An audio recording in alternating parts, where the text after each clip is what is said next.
City Series cigars and Citrus 7s, black cement 3s, 4s, the hairs and bread 11s. No doubt that I'll be wearing some fire at any sighting. With these Doran Becker 5s, you can see me in any lighting. It's exciting, I'll be flexing to the coldest degree. What's up, everybody? It's Sneakerhead M Checks. I got the Cap and Gown Jordan 6s releasing Thursday, April 30th. So as usual, we're going to take a close detailed look at the shoe from all angles. I'm going to put these on and step around them so y'all can see they look on feet. After that, I'm going to share my opinion on them, then I'm going to talk about release predictions and all that stuff. So let's get right to it. Black nubuck, laces, and all that. It's a Cap and Gown shoe. Y'all know how that goes. Gray Jumpman right here, as well as on the lace locks.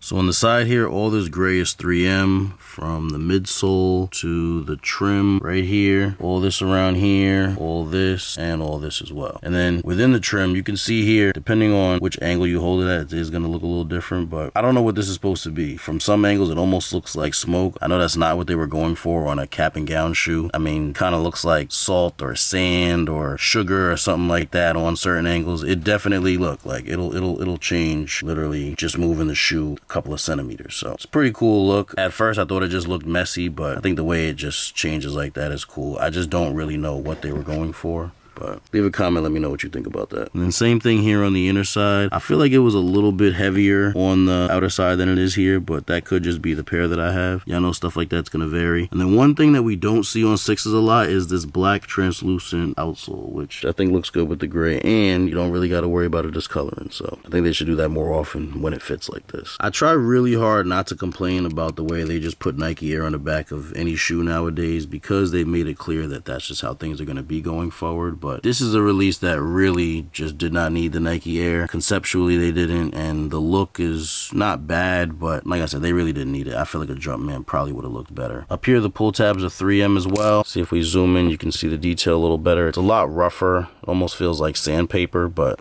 I think that'll look cool with a, camera flash popping out. With these parts showing too, that'd be fire. All black interior on these, and insoles have a silver Nike Air logo. The good thing about this black on black outsole is you do not have to worry about this part discoloring. You can wear them as you please, wear them where you please, stock them as you please. It's not going to matter as far as the outsole discoloring like a lot of other Jordan 6s. So I think that's really cool. Here's the box they come in. Normal Jordan 6 box with the Jumpman. Everything on the inside is how things have been as of recent with the black plastic. Now these also come wrapped, so when you buy these, brand new, they are supposed to be wrapped in this white paper. Each shoe, y'all know how that goes. They do like the whole gift wrap shit. No divider on these, just the paper. And here's the box label. Air Jordan 6 Retro in black and reflective silver. Here's a quick all-around view of the shoe.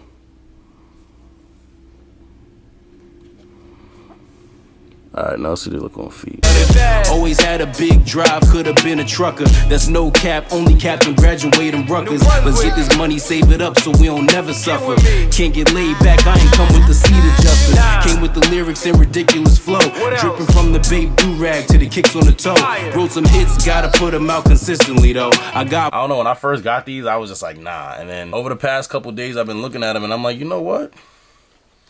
These shits is alright. I think the little 3M trim is cool. The midsole is definitely fire. The midsole, I would say, is probably the best part of the shoe. And the 3M trim, I feel like when you're looking at the shoe from maybe this angle, and you kind of could see it from the side a little bit, with the right lighting, it really looks cool. Easy pass for me personally, but overall, they not bad. Now, as a Cap and Gown shoe, I really don't know. I don't really get a Cap and Gown vibe from these, and I don't really know why. I think I'm thinking too much about the 11s and 13s. They have the patent leather on both of them, so these with the nubuck, it just doesn't make them look as, I guess, classy, you could say. 11s in general remind me of a dress shoe more than any other Jordan other than the 16s, I would say. 11s and 16s, I feel like you could pull them shits off with a suit, and I have done that before. But for these, I mean, you could wear 6s with a suit too, but I just feel like because they're lacking the patent leather, I don't know why, something about that is telling me yeah, these are not as classy as those. And I don't know, that doesn't really make much sense because you don't have to have patent leather to be classy, but y'all get what I'm saying. That little extra shine just makes them look a little bit more like a dress shoe as opposed to these. These definitely look like a sneaker, a basketball shoe. And I love 6s. I just don't know if this was the best choice for the next Cap and Gown shoe. See, the problem is Cap and Gowns being an all black colorway, or starting out being an all black colorway, because as you can see, these are black and gray as opposed to the 11s and 13s that are just all black. But staying with that all black or almost all black theme, they're kind of limited with what they could do, because think about how many all black shoes Jordan has already released that are not part of the Cap and Gown line. Like Black Cats. We got Black Cat 4s, Black Cat 3s.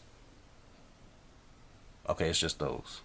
But you got the all black 10s, you got the Lab 4s. I know there's mad pairs that I'm not even thinking of right now. Even if they don't have the Black Cat name or the cap and gown name, there's a lot of all black Jordans. I know there's mad pairs that I didn't name. Feel free to help me out in the comments and add in whichever ones I didn't mention, but y'all get what I'm saying. Like, there's already a lot of all black Jordans, so if you're trying to continue with what they started with, all black 11s with the patent leather, 13s, all black 13s with the patent leather. These, I don't know why they didn't include the patent leather or added the gray, because we don't have an all black Jordan 6. There is not an all black Jordan 6 with patent leather, so they could have kept that going, but I really don't know what direction the cap and gown line is going to go in. I think it's a good idea. You know, I feel like they should release them regularly. You know, it's a great gift for somebody who's graduating. They could wear them to their graduation. As somebody who wore, ironically, Jordan 6s to his graduation, like, I love it. You know what I'm saying? Like, I didn't wear these. I wore the DMP 6s, but I'm just trying to think, like, what could be the next cap and gown shoe? I mean, they could do a lot of stuff, but, like, I don't know. I just feel like ones is just not it right now. I feel like they need to ease up on those and maybe come back to them once people kind of start to miss them a little bit. But, I don't know. People be hating on 2s. You got Black Cat 3s really fit the cap and gown. Like, if I'm thinking about the way the 11s and the 13s are, like, Black Cat 3s fit in right with those. So it's unfortunate that, I mean, those already have their own name, and I'm not trying to say they should be cap and gowns over Black Cats, but, like, I feel like cap and gown and Black Cat colorways are just clashing right now because they're so similar, and there's only but so many models you can do, and you can't I feel like having a Black Cat and a cap and gown of the same silhouette is pretty crazy. But I'm just thinking, like, 5s. I mean, you could do an all black 5. 5s are gaining some traction now. I could see that being a thing. They would be pretty similar to metallics, but different enough, so that'd be okay. 7s, I guess. I mean, maybe 9s. 9s actually might be a good one, but anyway, I'm not gonna think too hard on that. The point is, I don't know, they may have to take the cap and gown releases in a different direction. I mean, I feel like the color black is perfect because, you know, most people's caps are black when they graduate, but I don't know, they'll figure it out. Besides that, I think if these didn't have that name, maybe I could appreciate them a little bit more. I mean, not that I don't appreciate them. I do like certain things about the shoe. Not enough to cop personally, but I think these being called cap and gowns did disappoint me a little at first, because when I saw them, I was like,